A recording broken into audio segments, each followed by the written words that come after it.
Muy cordial a todos los que nos acompañan, ¿verdad? Espero que la charla les sirva de algo y como dice Gustavo, pues que ojalá esto influya para que también veamos que los puentes son estructuras muy importantes y que debemos de prestarles quizá un poquito más de atención a veces, ¿verdad? Más de la que actualmente le prestamos.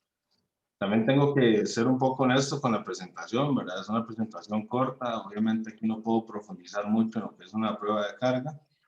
Y hay gran variedad de personas aquí, ¿verdad? Alguno quizás es una persona muy experta en este tema y tiene mucho, inclusive, que enseñarme a mí, ¿verdad? Y algunos otros básicamente podrían no conocer nada sobre el tema. Entonces, la presentación está ahí como hecha para todos, un poquito, ¿verdad?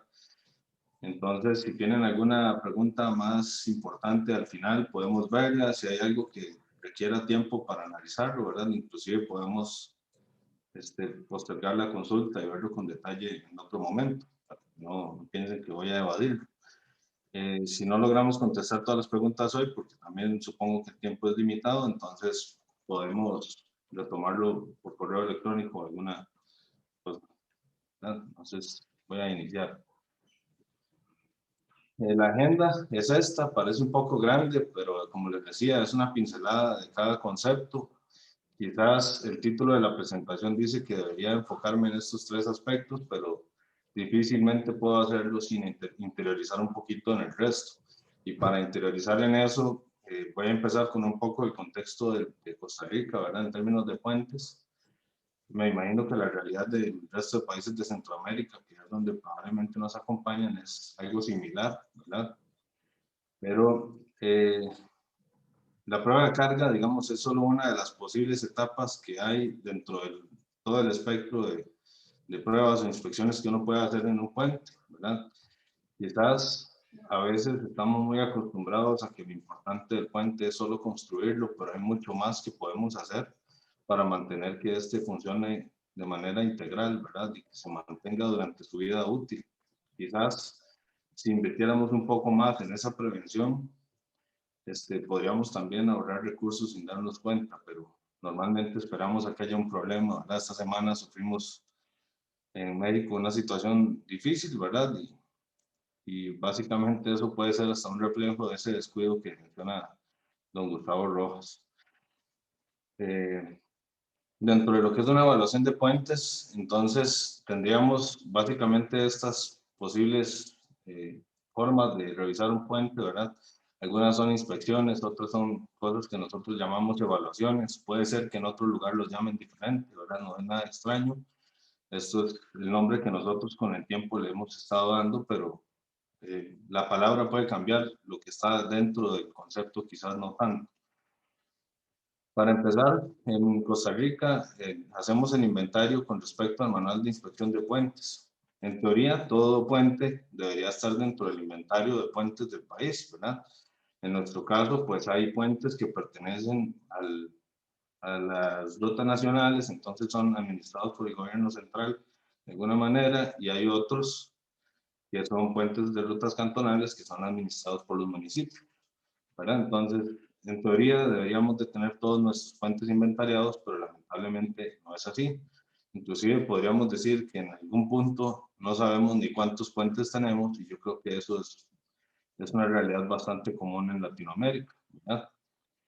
¿Qué nos interesa en un inventario? No es solo saber cómo se llama el puente, que a veces no sabemos ni qué nombre recibe, ¿verdad? Necesitamos saber cuál es la longitud del puente, cuántos carriles, si tiene aceras o no las tiene, ¿verdad? En qué punto de la ruta se encuentra, en qué tipo de ruta, ¿verdad? Es un montón de información que conlleva bastante trabajo en campo, pero es importante saber cuál es el estado de nuestro puente, ¿verdad? Cuál es la dimensión que este tiene.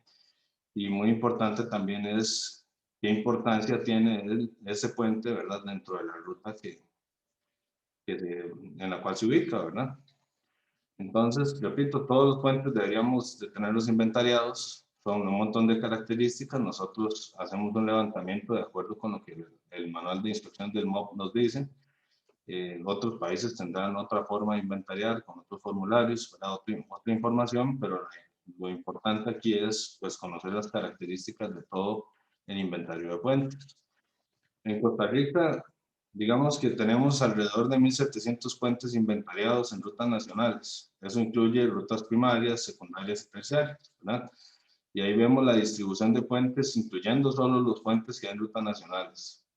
Esos son los que están dentro del inventario actualmente que tiene el MOP. Pero podríamos estimar que solo en rutas cantonales hay alrededor de 6.000 puentes adicionales, si no es que puede ser que más, ¿verdad? Entonces, nada más vean la densidad de puentes que tenemos y ahí no estamos incluyendo todos, ¿verdad? Estamos incluyendo como una cuarta parte o menos de los puentes que tenemos. Dentro de esos puentes tenemos muchos puentes de concreto, que son alrededor del 64%. Tenemos alrededor de un 32% de puentes de acero, y eso pues ya sabemos que es bastante común también que nuestros puentes sean de esos materiales. Y por las dimensiones de nuestros ríos también tenemos muchos puentes tipo viga, ¿verdad? El 79% del inventario de esos 1.700, bueno, son 1.670, alrededor de un 69% son puentes tipo viga. Entonces probablemente nuestra realidad se enfoca mucho en este tipo de puente. Muchas de las cosas que yo les puedo explicar hoy están enfocadas en este tipo porque es lo que más tenemos, ¿verdad? Hay un 12% de puentes tipo marco y la verdad es que nuestros puentes son relativamente pequeños, ¿verdad? Más de un 70% son puentes medios o cortos, ¿verdad? Entre 6 y 50 metros. Y esta es la distribución por provincia de los puentes en rutas nacionales, ¿verdad? Tenemos una gran mayoría en Alajuela, después en Punta Arenas y el que menos puentes tiene es Heredia. Entonces, ya conociendo un poquito de la realidad nuestra, ¿verdad? ¿Por qué es tan complicado tal vez administrar tanto puente, ¿verdad? Hacer un mantenimiento preventivo y demás. Voy a ir tratando de interiorizar en esas evaluaciones que mencioné antes, ¿verdad? Tenemos lo que es una inspección visual de daños, que generalmente pensamos que es ir y ver el puente, ¿verdad? Ver más o menos cómo se ve y hacer tal vez una serie de notas. En nuestro caso, el manual de inspecciones del MOB tiene una serie de daños que uno tiene que ir a observar al sitio, ¿verdad? Si es que existen, porque también hay gran cantidad de variedades de puentes, ¿verdad? Pero sí tenemos que ir y tratar de identificar los daños existentes. Hay una serie de escalas que tienen una escala de 1 a 5 y nos dicen cuál es la condición en la que deberíamos de categorizar cada uno de esos daños, ¿verdad? Algunos de esos tienen, además del nivel, una extensión, y si no, generalmente lo que hacemos es un esquema en el que plasmamos cuál es la extensión de daños que tenemos en ese puente, ¿verdad? Y por cada tipo. Como decía, todos los puentes deberían de estar en el inventario y todos los puentes que están inventariados también deberían de tener una evaluación visual de daños, ¿verdad? Deberíamos de empezar desde el punto en el que construimos el puente. Probablemente en ese punto todos los daños deberían de ser uno, ¿verdad? No deberíamos de tener daños presentes, pero es posible. Posteriormente es importante también que esa evaluación visual no la hagamos una vez y ya, ¿verdad? Porque si no en realidad sirve de muy poco. Al final, esta evaluación visual de daños lo que nos permite es como ir tomando una foto cada cierto tiempo del puente y si eventualmente vemos que un daño va progresando, entonces podemos tomar decisiones e intervenir, ¿verdad? Pero si esperamos hasta que se caiga, difícilmente podamos hacer algo, ¿verdad? Entonces, no se trata solo de inspeccionarlo una vez, debería ser periódica. La recomendación es cada 2 años, pues en países con recursos tan limitados como el nuestro, probablemente habría que extender un poco ese periodo, pero no debería ser mucho. Y muy importante es también considerar dentro de la evaluación la seguridad vial, ¿verdad? Tanto para los vehículos como para los peatones. Generalmente nos enfocamos mucho en la estructura, pero no es lo único importante. Evidentemente es importante la estructura, ¿verdad? Después entramos al tema de una inspección detallada. Una inspección detallada es una inspección más profunda que la inspección visual, ¿verdad? Debería de hacerse después de una inspección visual, pero no es obligatorio hacerlo en todos los puentes. Una inspección detallada se hace cuando uno encuentra durante una inspección visual daños severos, condiciones que debería explorar de forma más profunda, ¿verdad? Y entonces debería de hacer, no sé, una serie de ensayos, pueden ser ensayos destructivos, no destructivos, extraer las propiedades de los materiales, ver cuál es la condición del refuerzo, ¿verdad? Si está corroído o no está corroído. Por ejemplo, esta imagen que se muestra aquí es de esta losa en el ensayo que se está haciendo. Y básicamente con esa cuadrícula nosotros vemos cuál es el potencial o cuál es la probabilidad de que ese acero se haya corroído, ¿verdad? Y tal vez el ensayo como tal no es muy preciso en términos intermedios, pero cuando el acero está corroído, definitivamente nos lo dice. Y eso yo creo que es información bastante valiosa, ¿verdad? Entonces, dentro de la gama de ensayos que uno puede hacer, hay muchos, y esa inspección detallada pues debería de diseñarse para cada condición de puente, ¿verdad? Y para cada tipo de puente. Puede incluir caracterizar algunas otras condiciones del sitio, ¿verdad? De topografía, la hidrología, etcétera. Y además, podríamos tener que definir o establecer un modelo estructural que represente la estructura. Puede incluir otro tipo de mediciones que estarían también dentro de lo que llamamos prueba de carga, que lo voy a retomar más adelante. Y pues el alcance depende de cuáles sean los resultados que hayan visualizado, como les decía, en la inspección visual, ¿verdad? Entonces, es algo que uno debe planificar para cada estructura en específico, pero repito, ya no es una condición que uno tiene que hacer en todos los puentes, o no es un tipo de inspección que debería hacer en todos de forma obligatoria. ¿Qué puede incluir esa inspección detallada? Bueno, podemos hacer un análisis de antecedentes, probablemente algunos puentes ya hayan recibido o se hayan hecho estudios previos, ¿verdad? Hayan informes, artículos, pruebas extra, y esa información deberíamos de estudiarla porque es un insumo que podemos aprovechar, ¿verdad? Tenemos que también analizar con más profundidad lo que se encontró durante la inspección de daños. Es importante tener claro cuáles son los elementos primarios y secundarios del puente, dónde se encuentran esos daños y cuál sería el efecto que tienen, ¿verdad? Para realmente tener ese interés de profundizar más. Y podría incluir un levantamiento en sitio de la estructura. Yo no sé cómo pasa en otros países, pero en el nuestro es muy común que no tengamos siquiera los planos constructivos, ¿verdad? Entonces tenemos que trabajar con lo que podemos ver. Dentro de eso que podemos ver, algunas cosas las podemos subsanar con ensayos y otras no necesariamente, ¿verdad? Y uno podría enfocar una inspección detallada en el puente completo o en simplemente en el detalle de algún elemento, llámese la superestructura completa, la subestructura o algo específico, ¿verdad? Este, por ejemplo, es un esquema de daños levantado en una inspección detallada, ¿verdad? Entonces uno dice dónde se ubica, si hay agrietamiento, en cuáles direcciones, cuál es la extensión del agrietamiento, ¿verdad? Etcétera. Obviamente el esquema por sí solo no va a decir todo, pero se complementa con un informe que nos dice cuál es el estado actual del puente.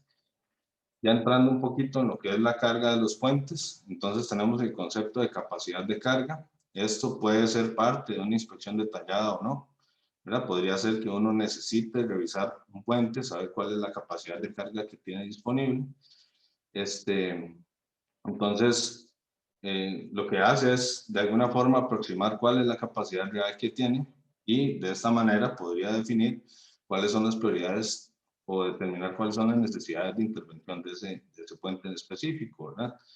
¿Cuándo se debería revisar la capacidad de carga? Bueno, generalmente si hay algún cambio de condiciones estructurales, si sabemos que hubo cambio en las propiedades de los materiales, si hay o va a existir un cambio en el comportamiento de las cargas o las condiciones de tráfico, ¿verdad? Puede ser que tengamos que trasladar un equipo muy pesado, entonces deberíamos de revisar cuál es la capacidad de carga para de no dañar el puente, ¿verdad? Saber que realmente tiene la capacidad de soportar la carga que vamos a colocar. Se puede hacer a través de métodos analíticos, ¿verdad? Que sería básicamente una modelación completamente teórica mediante un esquema matemático en el que obtenemos la posible respuesta del puente, ¿verdad? Y otra podría ser que utilizamos más bien un ensayo, una prueba, en la cual obtenemos la respuesta real. Posiblemente con eso podemos también complementar un modelo analítico, pero tendríamos un esquema más claro de cómo se comporta ese puente.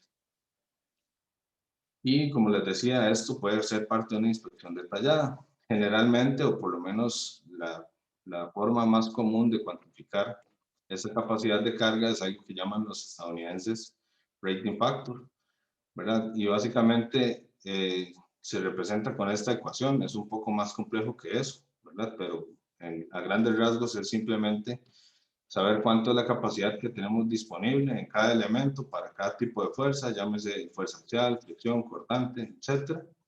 A eso le restamos cuál es el efecto de las cargas permanentes, que en este caso, pues si estamos hablando de capacidad de inflexión, entonces habría que restarle cuál es el efecto en flexión, ¿verdad? Cuál es el efecto en términos de momentos flectores debido a todas las cargas permanentes. Y una vez que nos dejamos solo la capacidad disponible, la dividimos entre el efecto de la carga viva. ¿Qué pasa? Que si nosotros tenemos una capacidad X, ¿verdad? Ya por poner un ejemplo así, a grandes rasgos, ¿verdad? Tenemos, no sé, 25 toneladas disponibles, lo dividimos entre la 25 toneladas metro, ¿verdad? Lo dividimos entre el efecto de la carga viva. Si el valor nos está dando mayor que 1, significa que tenemos más capacidad de la que se requiere para esa carga viva, ¿verdad? Si el valor de rating factor nos da menor que 1, quiere decir que no, que en teoría no tenemos suficiente capacidad, ¿verdad? Eso es importante. El acto dice que uno podría evaluar este rating factor en 3 niveles, uno que es para las cargas de diseño, uno para cargas legales y otro para cargas permisibles.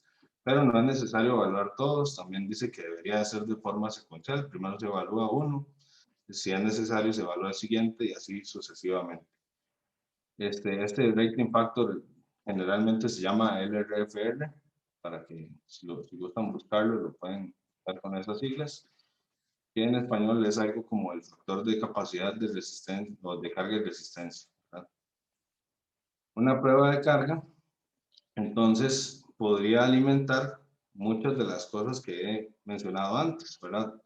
Como decía, una inspección detallada puede requerir ensayos destructivos, ¿verdad? O ensayos no destructivos.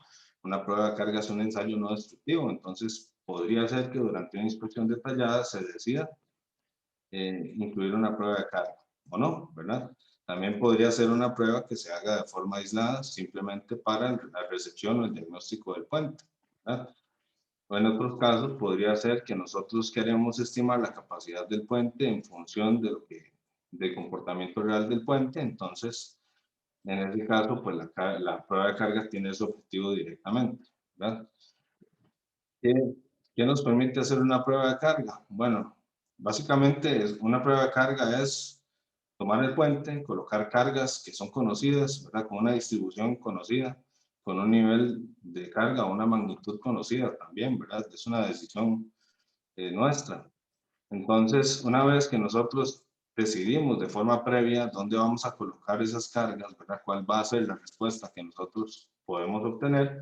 Vamos al sitio y replicamos eso, ¿verdad? Eso es básicamente lo que hacemos. En el sitio, cuando lo replicamos, hacemos una serie de mediciones, ¿verdad? También depende del objetivo de la prueba de carga, de qué sea lo que estemos buscando. Y eso nos podría permitir corroborar si la respuesta real del puente es similar a la respuesta que estamos esperando, ¿verdad?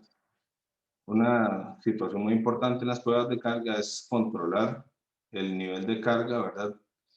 Que vamos a colocar, porque también podríamos terminar dañando el puente, ¿verdad? Entonces, uno de los requisitos es ese, que por lo menos carguemos el puente siempre que estamos dentro del rango elástico, ¿verdad? Generalmente monitoreamos la variable más crítica. Si estamos monitoreando desplazamientos, entonces medimos el desplazamiento en el punto más crítico, porque puede ser un punto de control, ¿verdad?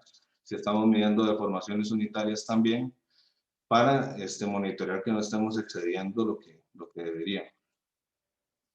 Podemos verificar con una prueba de carga componentes o podemos verificar un sistema, ¿verdad? Generalmente con las pruebas de carga, ya en un puente en funcionamiento nos enfocamos más en la superestructura que en el resto del sistema.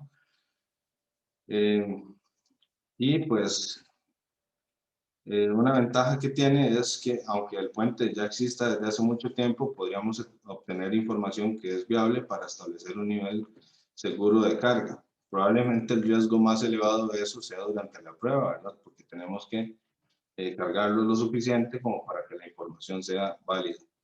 Otra cosa que nos permite una prueba de carga es saber cuál es la confiabilidad estructural de los elementos que estamos estudiando, ¿verdad? Para los que tal vez no están muy familiarizados con el tema de la confiabilidad, yo no soy experto en eso, pero sería determinar cuál es la probabilidad de que el puente pueda fallar ante el nivel de carga que estamos colocando, ¿verdad? Entonces nosotros tenemos por un lado la resistencia, por el otro lado la demanda que estamos colocando en el puente, y con eso, cuando las dos campanas se entrelazan, obtenemos cuál es la probabilidad de fallo, ¿verdad? Lo que tratamos de hacer es verificar entonces, repito, experimentalmente que el comportamiento de los elementos sea el que esperamos, ¿verdad? Y también se puede usar cuando no tenemos mucha información o suficiente del puente as built, ¿verdad? Cómo se construyó. También es una realidad que nosotros no estamos acostumbrados a entregar planos as built, ¿verdad? Generalmente las edificaciones o las construcciones o los puentes sufren cambios durante el proceso constructivo y no siempre se registran, ¿verdad? Y se entrega un plano de ese producto final. La prueba de carga nos provee una capacidad de carga viva que podría ser mucho más realista de la que podemos obtener de un procedimiento analítico. También nos permite entender realmente cómo se distribuyen las cargas en el puente, ¿verdad? Generalmente de forma analítica tenemos ciertas formas de estimar esa distribución de cargas, pero la forma más precisa de saberlo es midiéndola en el sitio, ¿verdad? Y en puentes que han sido reforzados, en los que ya tenemos la interacción de un montón de materiales, ¿verdad? Nuevos, interactuando con los materiales que ya existían en el sitio. Entonces, de forma analítica, a veces es difícil encontrar cómo es que interactúan, ¿verdad? Cómo sería su respuesta final, mientras que en una prueba de carga esa respuesta final viene por sí sola, ¿verdad? Y lo que nos permite evaluar esos puentes de una forma un poco más acertada. Aquí en esta figura lo que se muestra es un pequeño esquema de cómo es el tema de la instrumentación, ¿verdad? Tenemos un computador que recibe la información de un interrogador, en este caso es un interrogador óptico, y ese interrogador lo que hace es como una especie de traducción de la información que cada sensor obtiene, ¿verdad? La información que a nosotros nos interesa, o a los datos que a nosotros nos interesa monitorear. Como pruebas de carga podemos tener una serie de clasificaciones. Una de esas clasificaciones puede ser de acuerdo con el objetivo. Entonces, las pruebas de diagnóstico son pruebas que nos permiten monitorear o revisar ciertas características del puente, cómo responde ante las cargas, cómo distribuyen las cargas. Se pueden utilizar también para validar o para calibrar modelos analíticos o matemáticos. También tenemos lo que son pruebas de capacidad, que entonces serían las pruebas que nos permiten establecer cuál es el nivel de carga seguro para ese puente, ¿verdad? Y repito, siempre dentro del rango elástico lineal. Las pruebas de carga estáticas usan cargas estáticas, valga la redundancia, tratamos de evitar las vibraciones. Entonces vamos a introducir los vehículos o la carga que vamos a utilizar de una forma lenta, y la posición de las cargas podría variar durante la prueba. Generalmente utilizamos varios casos de carga. Un caso de carga básicamente es una configuración de camiones, generalmente, que también es lo que utilizamos, o vagonetas. Entonces posicionamos solo un camión, dos camiones, uno detrás del otro, ¿verdad? Uno en cada vía. Eso es un caso de carga. Esa configuración de casos de carga se define de acuerdo con el tipo de puente, ¿verdad? De acuerdo con las respuestas que estemos buscando. También existen pruebas dinámicas que podrían ser las más agradables de ejecutar en el sitio, ¿verdad? Porque no necesariamente requieren cerrar el tránsito. Todo depende de cuál sea el tipo de prueba y cuál sea el objetivo que uno quiere para esa prueba. Pero esas pruebas dinámicas lo que hacemos es que cuando las cargas móviles excitan el puente, ¿verdad? Lo hacen vibrar, nosotros vamos a monitorear, puede ser aceleraciones, pueden ser desplazamientos, deformaciones, y con base en eso obtener algunas propiedades dinámicas del puente que podríamos utilizar para validar el comportamiento del puente también, ¿verdad? Esas cargas pueden tener distintas naturalezas, pueden ser desde vibraciones ambientales, dependiendo del puente, hasta el tránsito vehicular también, ¿verdad? O una carga conocida, a una velocidad conocida, dependiendo de qué sea lo que estemos buscando. Algunos factores que es importante considerar durante una prueba de carga, que tal vez en el momento uno no lo visualiza, pero cuando está haciendo la prueba se da cuenta que sí, que realmente tienen un efecto, ¿verdad? Uno de esos puede ser una sección compuesta involuntaria. Generalmente, por lo menos yo trato de que la sección del puente funcione de forma compuesta, ¿verdad? Viga y losa, pero no necesariamente el puente se diseñó y se construyó de esa manera. Y podría ser que los planos evidencien que no existe sección compuesta, ¿verdad? Pero eventualmente nosotros vamos y hacemos mediciones y el nivel de carga resulta que no vence esa fuerza de fricción que hay entre la losa y las vigas, y por lo tanto entonces tendríamos un comportamiento de sección compuesta que es esa involuntaria que digo entre comillas, ¿verdad? ¿Qué pasa con eso? Que podría ser que nosotros durante la prueba de carga carguemos hasta un nivel donde, como digo, no vencemos esas fuerzas de cortante o de adherencia entre los dos elementos, y después resulta que queremos extrapolar nuestros resultados a otros niveles de carga en los cuales ya ese comportamiento no existe. Entonces se debe tener mucho cuidado porque no puede ser una extrapolación así arbitraria, tiene que considerarse que ese efecto ya no va a existir en el nivel de carga que queremos determinar. Otra posibilidad es que haya una continuidad o una restricción involuntaria, ¿verdad? Esto puede pasar inclusive en puentes simplemente apoyados, que los apoyos a cierto nivel de carga todavía no sean tan fácilmente, ¿verdad? Entonces generen cierta restricción a la rotación, por ejemplo, generando momentos en los extremos. Otros casos que he visto son puentes simplemente apoyados, pero que la losa es continua, no tiene junta. Entonces eso también podría generar una restricción a la rotación, que evidentemente ya con un nivel de carga elevado podría vencerse, ¿verdad? Y no necesariamente vamos a mantener ese comportamiento. Entonces también, si eventualmente ven una situación de estas, uno debe tener cuidado de que no esté considerando cosas que no debe, ¿verdad? O que en el momento de cargarlo más, el puente podría dejar de considerar dentro de su funcionamiento. Y otra cosa que tal vez menospreciamos podría ser la participación de miembros secundarios, ¿verdad? Estos miembros secundarios podrían darle más resistencia o rigidez, no necesariamente hasta capacidad última, pero sí hasta cierto nivel de carga. Entonces, una situación que debemos considerar es eso, que durante algunas etapas de carga podríamos estar registrando una capacidad que no está relacionada directamente con los elementos principales. Y por último, otra situación que podríamos menospreciar, ¿verdad? Es el efecto de la carga que soporta directamente la losa, pero la misma losa podría distribuir carga hacia los apoyos.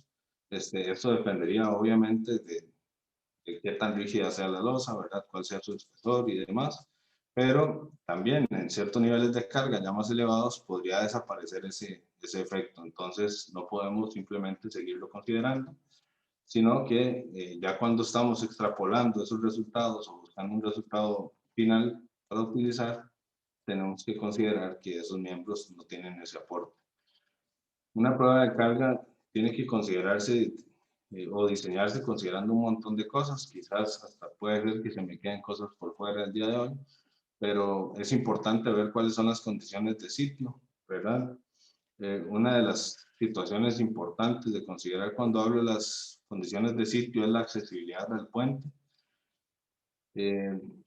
A veces es súper fácil llegar al puente y colocar la instrumentación porque básicamente con una escalera se logra, pero hay ocasiones en las que no, y ahora más adelante podemos ver un par de ejemplos de eso.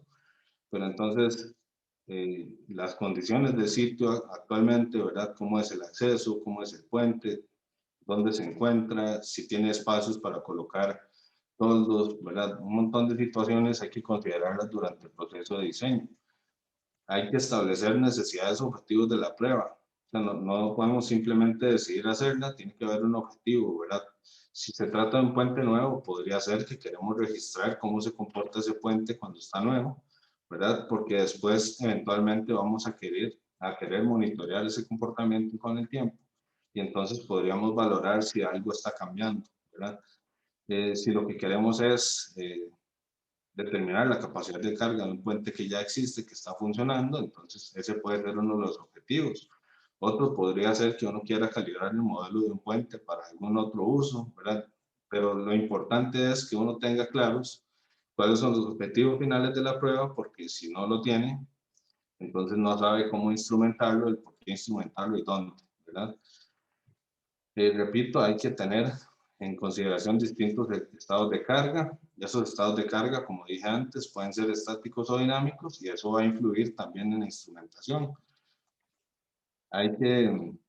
Posiblemente hay que analizar distintos tipos de variables, variables estáticas y dinámicas, ¿verdad? Dentro de las variables que uno podría monitorear, puede ser rotaciones, puede ser velocidad, puede ser aceleraciones, desplazamientos, deformaciones unitarias, etc. Y también, muy importante, es que nosotros pensamos que sabemos cómo se comporta el puente, ¿verdad? Pero no necesariamente el puente va a responder de la forma en la que lo establecemos teóricamente. Entonces, una recomendación importantísima es que al diseñar una prueba de carga, uno tenga varios escenarios teóricos de respuesta, ¿verdad?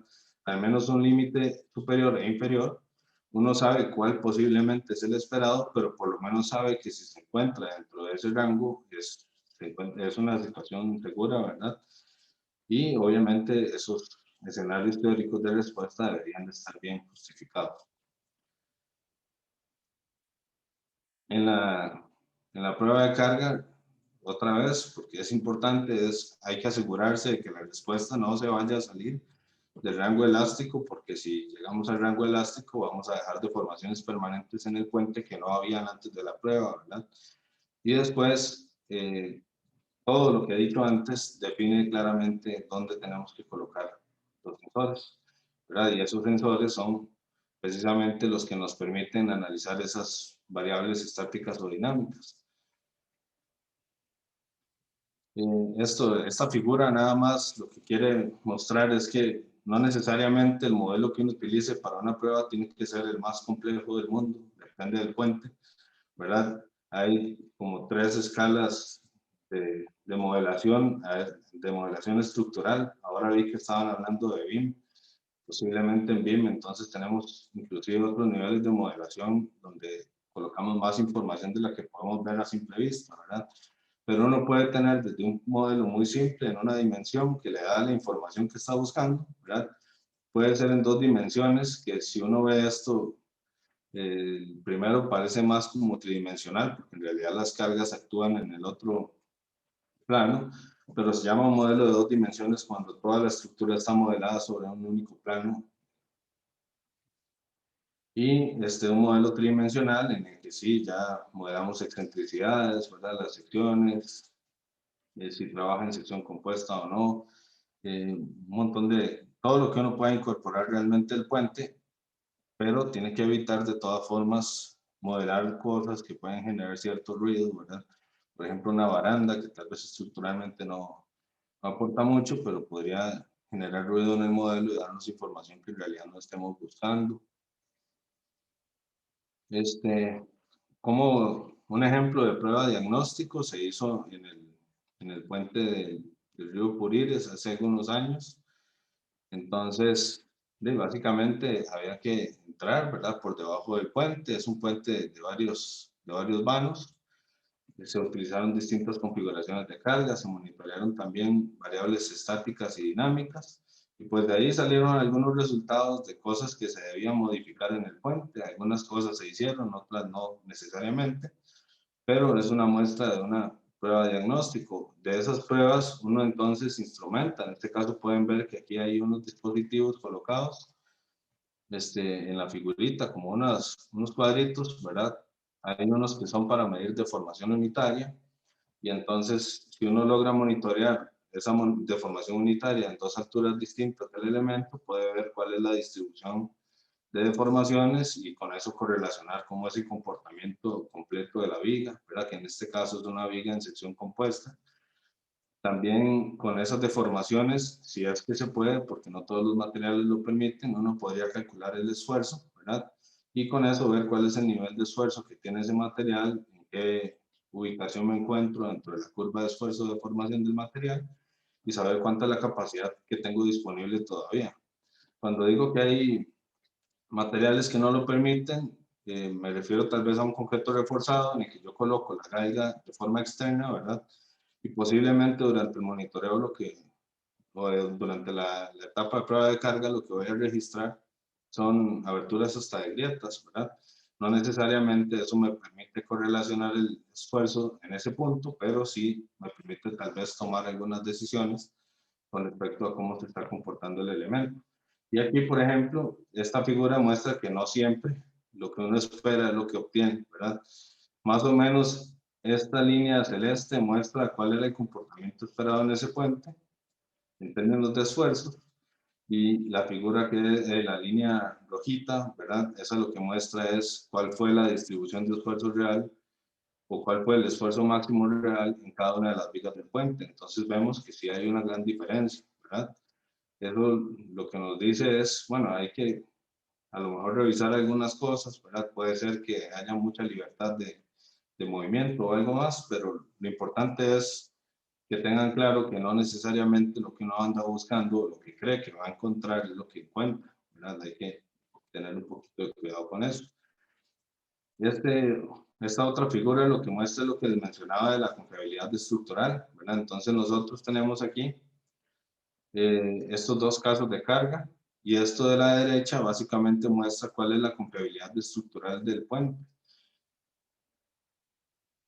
o nos permite, digamos, cuantificar eso, ¿verdad? Así a simple vista no lo vamos a hacer en este momento porque hay un poco más de trasfondo en eso, pero uno puede ver cuándo se entrelazan o cuándo se intersecan las curvas de probabilidad de la capacidad versus la demanda, ¿verdad?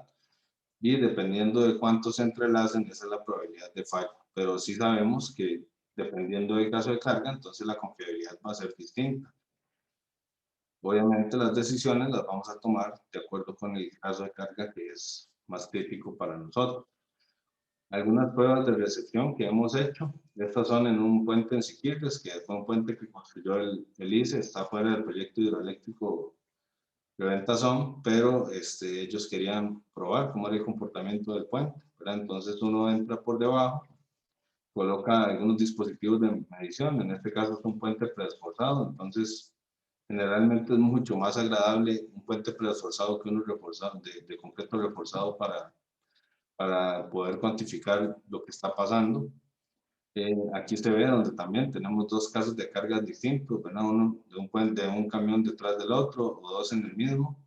Quizás aquí lo importante de resaltar es que cuando uno coloca los vehículos en el puente, pues uno esperaba colocarlo en ciertas posiciones, ¿verdad? Con eso fue que se llevó su escenario teórico.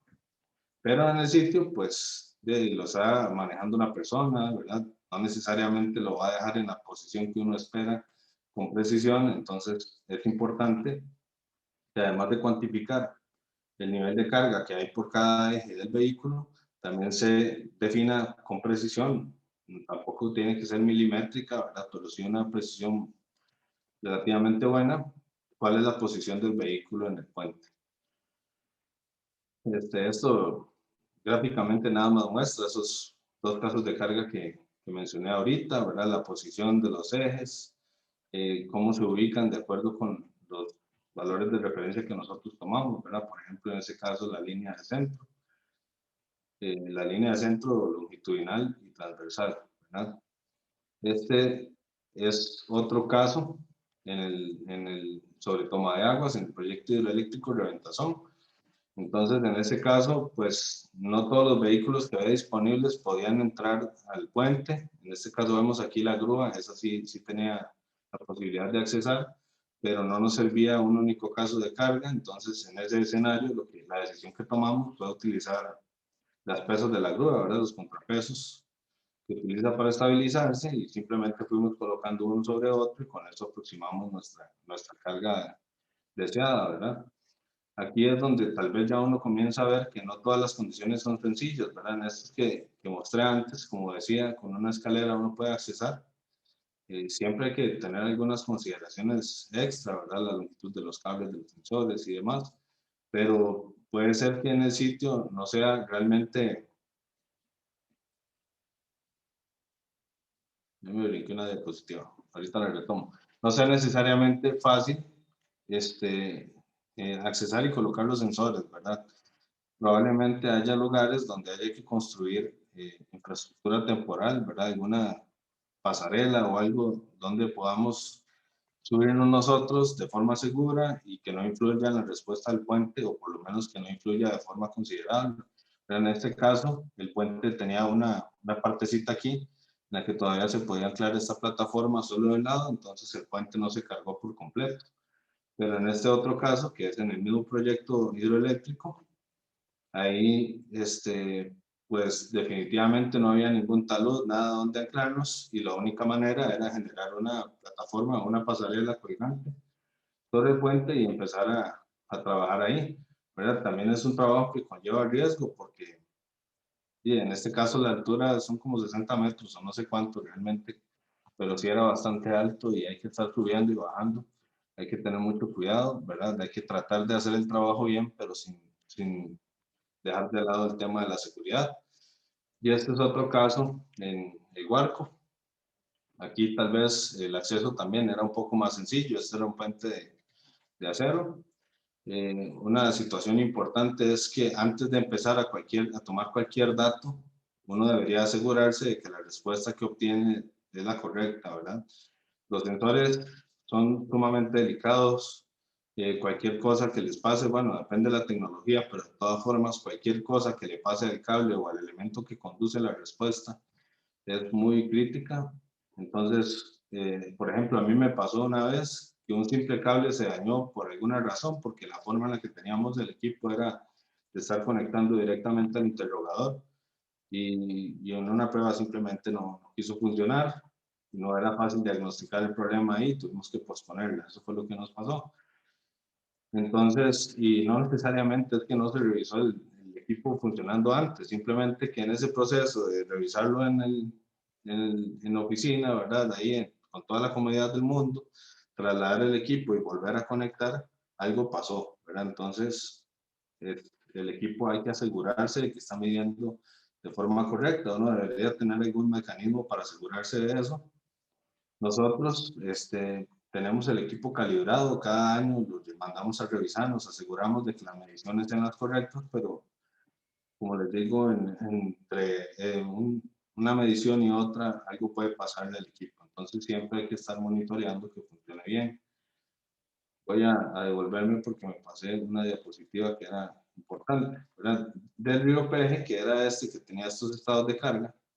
Entonces quería mostrar que había un caso en el que vimos que la respuesta era completamente diferente a la que teóricamente esperábamos. En este peje, pues no todo fue una maravilla, ¿verdad? Siempre hay ciertas diferencias, pero podemos observar que en algunos casos esas diferencias fueron muy pequeñas, a pesar de que estábamos en un nivel de esfuerzos bastante bajo, ¿verdad? Y en ese caso, en el peje, nosotros hicimos como una prueba experimental porque en realidad en el servicio que nos contrataron no era requerido. Medimos, tratamos de medir las frecuencias de vibración del puente a través de las aceleraciones, ¿verdad? Y a pesar de que era un puente muy corto, muy rígido, la respuesta no estaban tan mal. Por lo menos cuando hablamos de frecuencias de vibración verticales, ¿verdad? En el sentido X, que es en el sentido longitudinal, definitivamente no obtuvimos ningún modo o ninguno que se pareciera. Y en el sentido transversal, un modo con una diferencia de 26%. Teóricamente, en realidad esto no representa el modo que medimos, porque uno esperaría que esté siempre por debajo del 10%, porque siempre hay algo que podría generar ciertas diferencias, como les decía, pero a un nivel de un 25 o 27% no. Y por último, que tal vez no era parte del tema de pruebas de carga, pero para mí sí, porque para mí una prueba de carga de alguna forma es un tipo de monitoreo. Hay un monitoreo que está de moda que le pusimos, o se le puso el nombre de Structural Health Monitoring, que es monitoreo de la salud estructural, Básicamente, ¿qué es el monitoreo de la salud estructural? Pues como tomar una foto del puente, cuál es su comportamiento, cuáles son las respuestas que tienen entre ciertas variables, ¿verdad? Y conforme pasa el tiempo, seguir monitoreando esas mismas variables para ver si hay algún cambio, si hay algún daño que se pueda detectar, ¿verdad? Algunas veces el monitoreo podría ser permanente, no necesariamente, otros podría ser que cada cierto tiempo vayamos a tomar lecturas. Entonces, ¿qué nos permite o cuál es el beneficio de un monitoreo? Como les digo, una prueba de carga para mí es una forma de hacerlo, simplemente que no dejamos todo instalado ahí, pero podemos ir cada cierto tiempo a monitorear esas variables, pero un monitoreo constante, que evidentemente no se va a hacer en todos los puentes, ya vimos que para nosotros sería prácticamente imposible. Casi 8.000 puentes, hacerles pruebas de carga es imposible, es muy difícil hacer inspección visual de daños, ahora una prueba de carga, pues como les digo, es prácticamente imposible. Entonces, ¿qué beneficio nos permite el monitoreo? Pues podemos tener un mantenimiento más propicio, reducido, quiere decir que es más asertivo, ¿verdad? Como sabemos qué es lo que está cambiando, podríamos detectar con más claridad cuál es el daño y por qué se está produciendo y intervenirlo de forma oportuna, ¿verdad? Eso nos permite también prolongar la vida útil, ¿verdad? Cada vez que uno restaura el puente a su condición inicial o por lo menos refuerza alguna condición que está afectando, tal vez no necesariamente lo lleva a su capacidad original, pero sí hace un levantamiento de la capacidad de la vida útil y que casi que hace un reset de eso y vuelve a empezar a caer, ¿verdad? Pero el mantenimiento y los costos de operación tal vez son un poco más continuos, pero permite que sean menores, ¿verdad? Por lo menos mucho menores que tener que reemplazar una estructura, que eso no conlleva solo el costo de reemplazarla, ¿verdad? Quitarla y colocar una nueva es caro, pero también el impacto que eso tiene a nivel económico es importante, entonces no siempre es posible simplemente reemplazar. Nos permite tener una mejor comprensión del comportamiento de la estructura, ¿verdad? Si uno tiene un puente con cierta configuración y está monitoreando constantemente su respuesta, pues nos da una ventaja que es que sabemos cómo va variando la respuesta de ese puente en el tiempo y si tenemos varios del mismo tipo, ¿verdad? Entonces inclusive podemos tomar decisiones que no van a impactar solo los puentes que estamos monitoreando, sino también los futuros puentes, ¿verdad? Porque podemos detectar un problema que resulte constante, ¿verdad? Situaciones que pueden ser desde el diseño hasta la construcción y no necesariamente están relacionadas con el ingeniero que hizo el trabajo. Algunas veces son errores que a nivel normativo ya se dan, ¿verdad? Y hasta que pasa algo nos damos cuenta que no se debía hacer así, ¿verdad? Y eso ha sido muy común siempre. También nos permite incrementar la seguridad y la calidad de la estructura en la largo plazo. Bueno, como les decía, si uno está dándole mantenimiento al puente, asegurándose de que todo funcione de forma integral, evidentemente la seguridad de transitar por ese puente incrementa. Eso reduce el riesgo y la incertidumbre, nos permite detectar de forma temprana los daños y localizarlos, ¿verdad? Y no solo los daños que se producen con el tiempo, puede ser daños de algún problema que se originó en el proceso constructivo, ¿verdad? ¿Cómo es el proceso de implementación de un SHM? En palabras así muy sencillas, nosotros medimos cosas, ¿verdad? Instalamos cierta instrumentación, que miden ciertas variables, pero esas variables por sí solas no dicen nada, entonces hay que darle una interpretación, ¿verdad? Esa interpretación dependería del objetivo para el que estamos monitoreando, puede ser que sea detectar alguna anomalía en el puente o detectar daños, ¿verdad? También podría ser que queramos desarrollar sensores a partir de esas mediciones, podría ser que queremos validar o calibrar un modelo, ¿verdad? Entonces la interpretación que se le da a esas variables depende de cuál sea el objetivo que estamos persiguiendo. Una vez que interpretamos la información, entonces, o que interpretamos los datos, perdón, los convertimos en información y esa información sí es útil para tomar decisiones, ¿verdad? Esas decisiones también dependerían de cuál fue el objetivo original de la instrumentación, pero uno podría decir que es reemplazar algún dispositivo, específico, ¿verdad? Reemplazar algún elemento, crear normativas, dar el mantenimiento localizado, ¿verdad? Restringir el tráfico, que podría ser una de las condiciones en las que una prueba de carga sí puede influir bastante, de forma bastante considerable, ¿verdad? O definitivamente cerrar el puente porque ya no es seguro transitar por ahí, ¿verdad? Pero todo eso dependería, repito, de cuál fue el objetivo original y de cuáles son las variables que se han medido, cómo se han medido y cómo se han interpretado. Para lo que es el monitoreo, en realidad hay muchas formas de monitorear, eh, hay muchas estrategias, uno podría combinar estrategias, ¿verdad?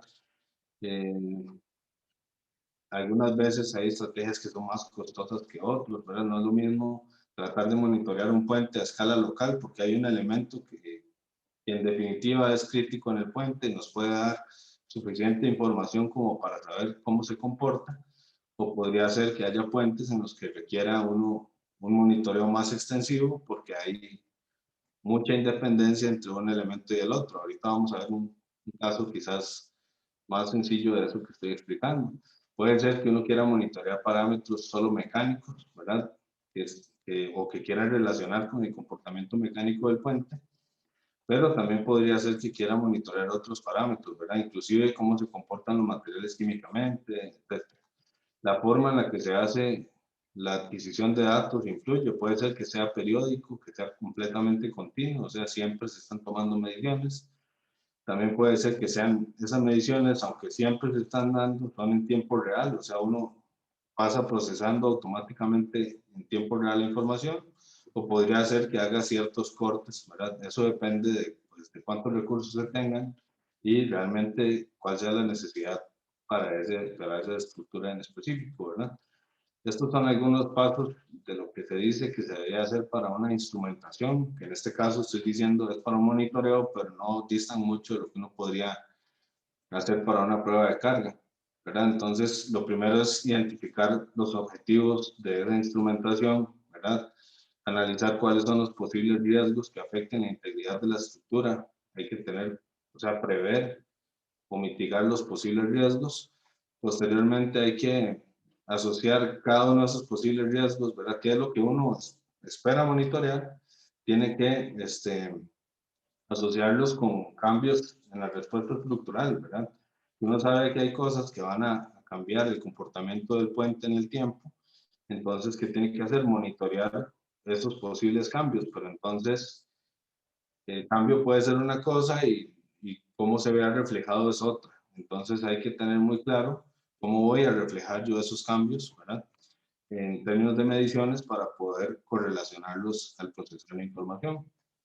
Ya con esa información, entonces uno puede diseñar el DSHM y seleccionar cuáles son los sensores apropiados, ¿verdad? Dónde se ubican, cuál es la tecnología de sensores que va a utilizar, ¿verdad? Hay dos, por lo menos que yo conozco, electrónicos y de fibra óptica, y no necesariamente uno es mejor que el otro. Para ciertas condiciones puede ser que el electrónico funcione muy bien y para ciertas condiciones el de fibra óptica funcione mejor.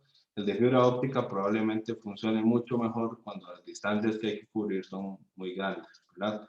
Porque el problema de los eléctricos es que tenemos pérdidas de voltaje, ¿verdad?, en el cable. Después se hace lo que es la instalación y la calibración de los sensores, se pone en marcha el proceso de adquisición de datos, ¿verdad? La forma de manejarlos, dónde almacenarlos, procesarlos. Y una vez que ya uno tiene esa información, pues dependiendo de cómo haya definido que la va a procesar, hace el análisis y quizás esta es la parte más compleja, ¿verdad? Que está obviamente relacionado con todo lo que uno ha hecho, pero la información que está recibiendo, que son simples datos, ¿verdad? Son desplazamientos, son aceleraciones, son deformaciones unitarias. Tiene que saber cómo asociarlas a esos daños que están sucediendo, ¿verdad? Y cómo poder definir cuáles son las decisiones o las acciones que debería implementar en ese puente. Entonces, un caso que nosotros estuvimos trabajando, pero bueno, lamentablemente la pandemia no lo ha permitido, no sé si en el futuro lo va a hacer, pero estábamos trabajando con el CONAVI y con la UNOPS la idea de instrumentar el tramo del viaducto en Circunvalación Norte, que es alrededor de 1.9 kilómetros.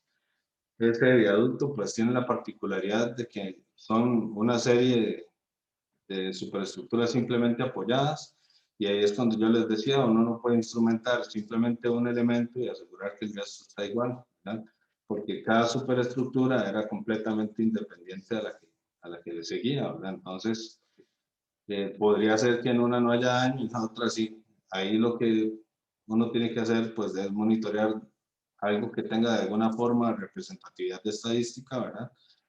Pero eso también incrementa un poco el tema del monitoreo, que es importante que cuando se diseñe la infraestructura también, si uno espera monitorearla, debería de alguna forma considerar ese tipo de cosas, ¿verdad?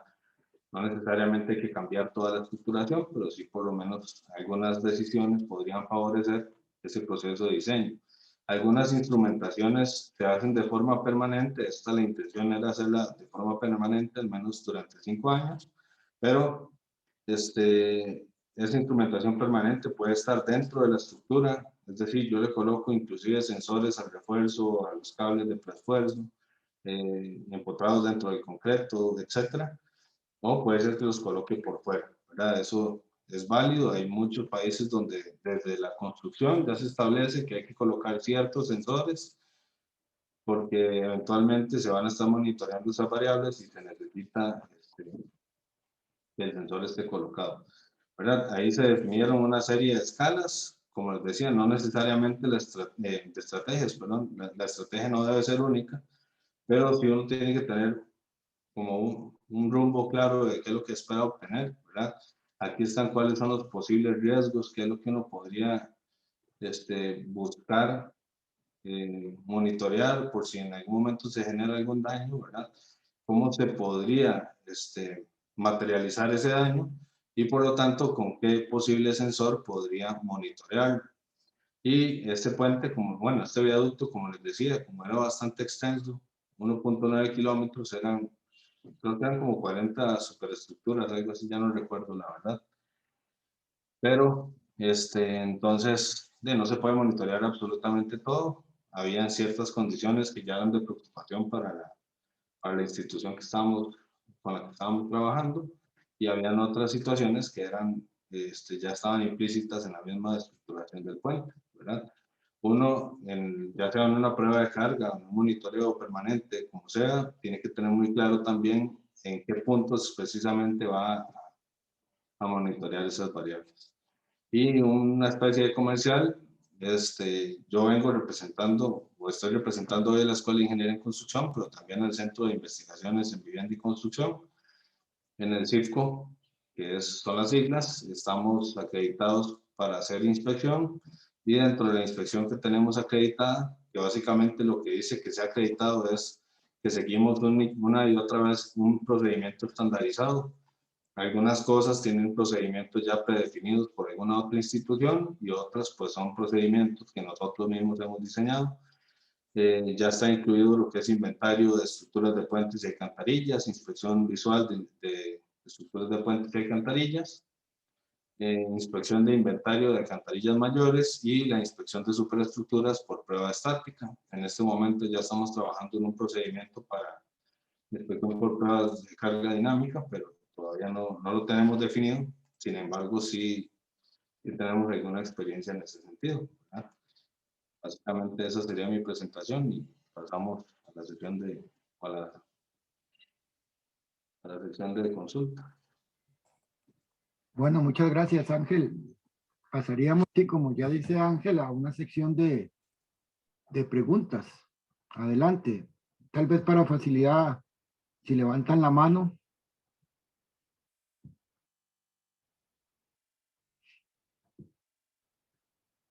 Aunque no veo a todos los participantes, solo una pequeña lista. También me pueden interrumpir con toda confianza.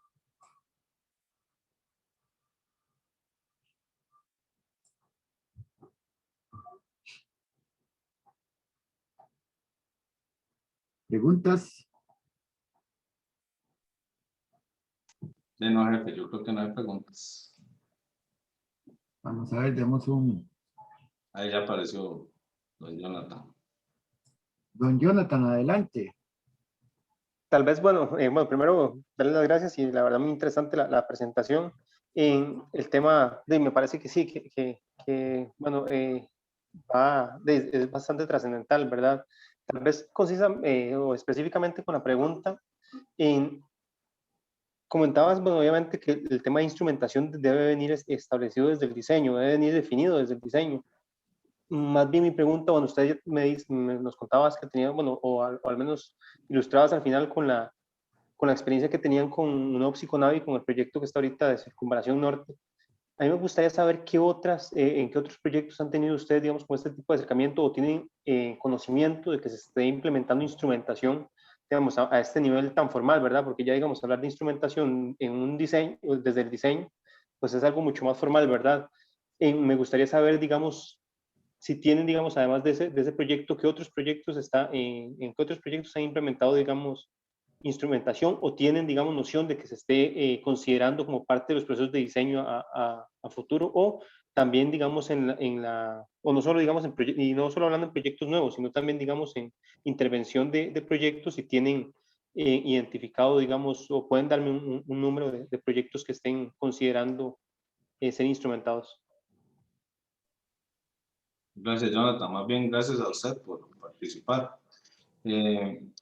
Así un número no le podría dar ahora. En realidad han habido ciertas ideas. En algún momento participamos en un proyecto, pero no nos salió, que fue en el canal de Panamá, fuera del país. Pero que yo tenga así identificado proyectos que en Costa Rica, por lo menos han habido intenciones de que en algún momento se instrumenten de forma permanente, era un viaducto que se iba a construir en la carretera hacia Limón y este de Circunvalación Norte. Y ha sido como algo que se ha ido, digamos, introduciendo un poco más. Recuerdo que en casi todos los puentes nuevos que se van a construir en la carretera de la Interamericana Norte, ya la prueba de carga estaba predefinida, no como toda la instrumentación como tal, pero sí cuáles eran la posición de los vehículos que se debía utilizar, el nivel de carga. Pero bueno, por el momento eso es lo que hay.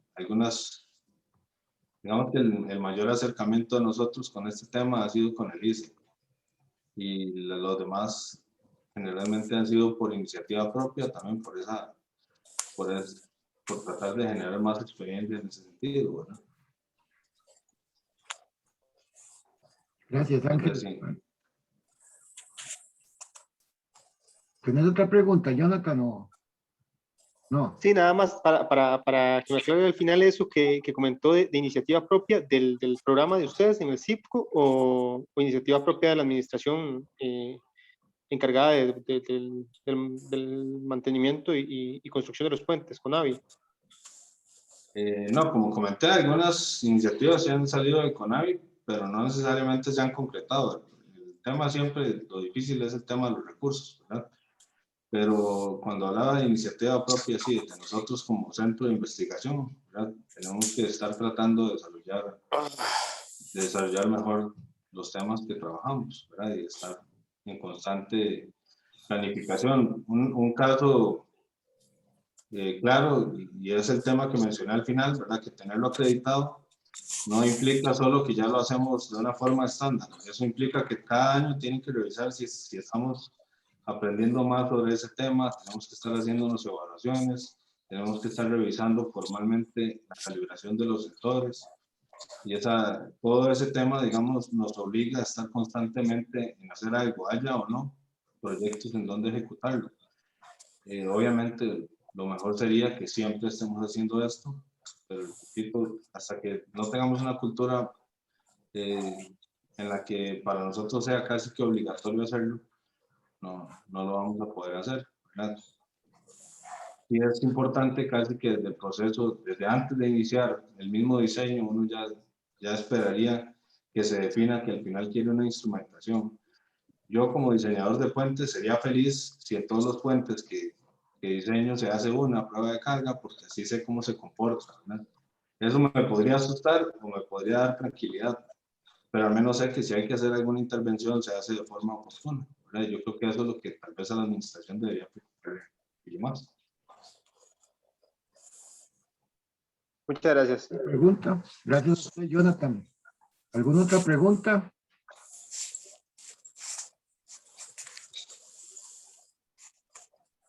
Don Andrei Trejos, por favor. Sí, gracias, profe, por la presentación. Profe, me preguntaba, aparte del CIPCO, ¿cuáles otros entes costarricenses están acreditados para hacer este tipo de pruebas a puentes?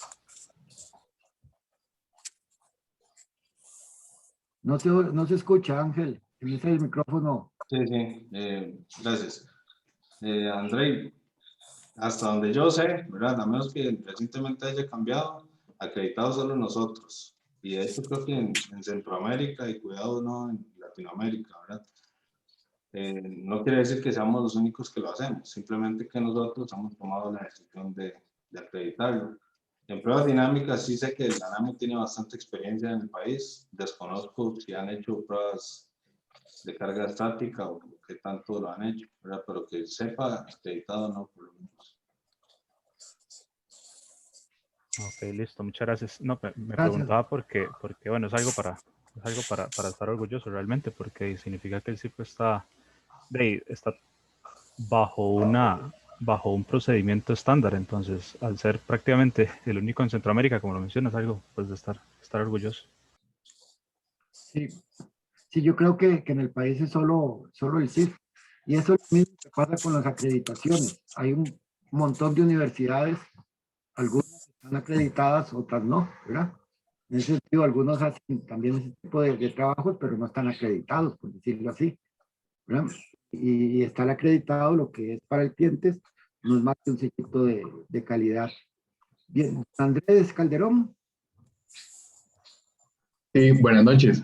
Mi consulta va respecto a la inspección visual. Si existe alguna característica o algo que uno vea en campo que ya esté definido, digamos, dentro de los formularios, que a mí me obligue o básicamente me obligue a tener que hacer ya una inspección detallada, como con pruebas y pruebas mecánicas, por ejemplo. Algo que a mí me diga que ya, o sea, de verdad el puente necesita una intervención, por decirlo así. No, de forma explícita no. Ya eso es que durante la inspección uno identifique ciertas condiciones que son de riesgo, ¿verdad? También no siempre es solo la importancia o no siempre es importante solo cuál es la condición del puente. Depende de dónde se ubique, ¿verdad? Cuál sea su importancia socioeconómica, pero no hay nada que le diga a uno per se cuándo hay que hacerlo y cuándo no. En realidad es una decisión de analizar esa información a profundidad, ¿verdad? Saber cómo se encuentra el puente y si requiere algo más. A veces es inclusive algo que hasta puede ser percibido por los usuarios, ¿verdad?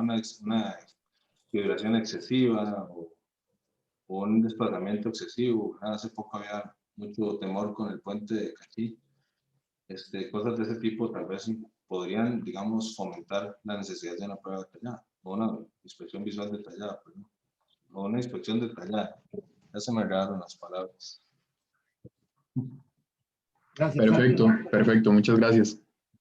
Y la mano de un muchacho, me pareció que Andrés Herrera.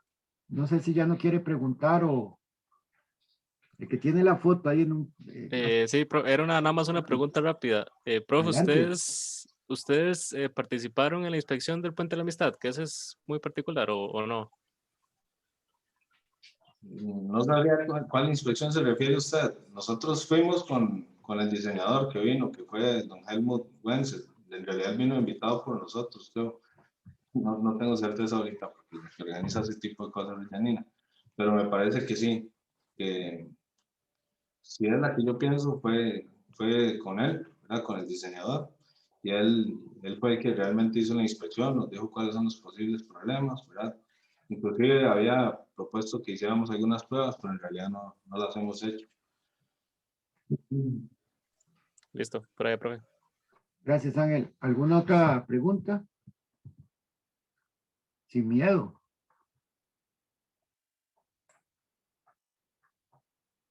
Yo no muerdo, ni Gustavo, ni Manuel, ni nadie, sin ningún temor.